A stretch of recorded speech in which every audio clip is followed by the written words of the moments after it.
Hello, hi. We are marching on, and already we are talking about races that are taking place over Easter. So that's almost a quarter of the year done and dusted. And this week we are looking at the Two Oceans Ultra. And it is billed as the world's most beautiful race. And whoever in their right mind would argue about that one? Well, the first 22 kilometers of this epic voyage it's pretty flat. It's easy going. It takes place outside the famous brewery in Newlands, and it goes through the Cape Town suburbs of Wynberg and Plumstead. These first early kilometers they're easy to run. It's in the dark. It's a good stretch here to get your pacing right, check your pre-race plan, and see that everything is in working order. Get ready for the big task ahead.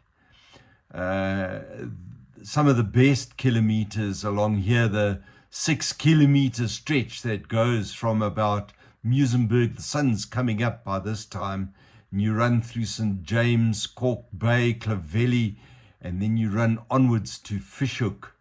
And here you can really enjoy the beautiful view of False Bay that is bordered by the Cape Peninsula Mountains on the one side and the Hottentots Hollands Mountains out there on the other. You pass some celebrated heritage sites. There's the Rhodes Cottage and the Edwardian beach houses, and that's just to name but a few. And there's always a friendly, enthusiastic reception as you run into Fishhook and you get to that abrupt bump that's at the right turn, right at the end of it. And I must warn you, if you want to do well on the Two Oceans Marathon, it's really wise to approach this race with a disciplined caution. Frankly, if you've run your fastest marathon, and it's tempting to do so, but if you've done your fastest half marathon to this point, I think there's a big risk that you could blow it. But onward and upward between 22 and 25, there is a mentally tricky stretch as you go through. There's some slight gradient, and pretty soon you've turned your back on the Indian Ocean, disappears from view, and you wind your way along the Kommetjie Road. Halfway mark, 28 kilometers, is somewhere along there, and that's deceptive because you get first to Little Chapman's Peak, and this stretch of slight inclines and some flat running provides some sort of good opportunity to drink, mentally prepare yourself for the real task ahead, which is Chapman's Peak. But here you can focus on the magnificent view ahead of you. That's Noordhoek Beach, and soon the icy Atlantic comes into view, and you get ready to test yourself on this gradient. And quite honestly, from the base of the peak, of Chapman's Peak, to then its final dramatic drop into Hout Bay, and that is some 10 kilometers away, what follows must surely be some of the most attractive miles in the entire running world.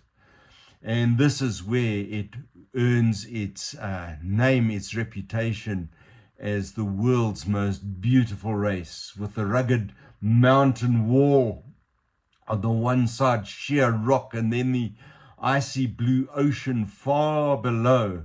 This is a rare treat, and it's here that reputations are won or are lost. Chapman's Peak, yep, it's steep, it's long, and it's hard, make no error. And it forces you sometimes to a slow pace, sometimes even to a walk, but it's just as well, because quite honestly, if you run this stretch as your fastest stretch on this route, you kind of have missed the point.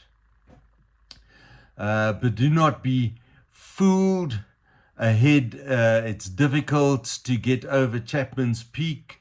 You got to get around one bend first, and then you go around this one little corner, and a kilometre a little bit further on is the summit of Chapman's Peak. But then as you descend on the other side, you can see Hout Bay. Here your legs are going to take a hammering, and I have to warn you, the camber is not all that friendly either. But across the bay, the charming little fishing harbor, you can see that silently the sentinel looks on. And look around you. You see the gun batteries that were built by the British during the Napoleonic Wars. And that was to protect the bay. And a little bit further along, there's a bronze statue on the left-hand side of a leopard. And it honors a leopard that used to come and sit on that rock on many years that were gone by. Monstrous scramble then once you got through the excitement of Hout Bay, is up Constantia Neck. It's at around about the 40-kilometre mark outside Kroondal. That's where it all starts. And here is you just grind your way up to the top. The many twists and turns. It gets harder and steeper as the hill progresses. And here it's surely not the scenery that keeps you occupied. It is more just getting over this hill. But resolve to keep on running, even if it is just at a shuffle, because here, believe you me, it's perfectly respectable to walk up this section. But once you've reached the summit, there is great reward, because you are greeted by thousands of enthusiastic spectators and, of course, the television cameras. So make sure that as you get to the summit, you are running, even if it is just a short little TV run. You can pause and look back at this point, because you can see just how much you have climbed. It's 215 meters over a short distance. But mercifully, the 46-kilometer mark tells you that you are at the end of Constantia Neck. And this is a good time to just raise your hands, raise your arms, and steady yourself. But the two oceans, being the two oceans, is also known as a formidable challenge. And there are a few more demanding surprises ahead. And as you run through Cecilia Forest, there are two unpleasant little climbs. Both of them are unmentionable by name, but at 48 and 50 kilometers, there is still some work to be done. There in those cool wooded slopes, it's sheer beauty once again. But the enthusiasm of the crowd will greet you as you head on down Rhodes Drive past Kirstenbosch. Only a few kilometers left. Thoughts turn to the finish now as you canter straight on down the hill.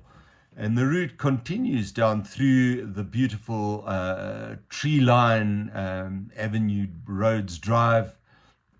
And it's at about the 53rd kilometer marker. You take a short upward turn to the left onto Union Drive, and here comes a challenging little rise, known by many names and relished by a few of us.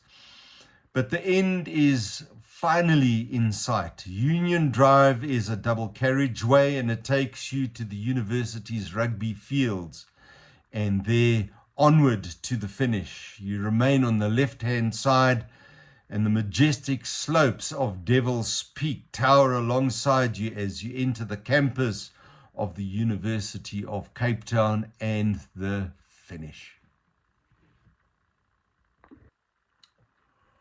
Well, that's it for this week. And it's a little bit longer than usual, but then, of course, the Two Oceans is a long race. And all that's left for me to do is to wish you a week of splendiferous running. And remember, keep your feet on the road and your eye on the finish line. And from me for this week, thank you and goodbye.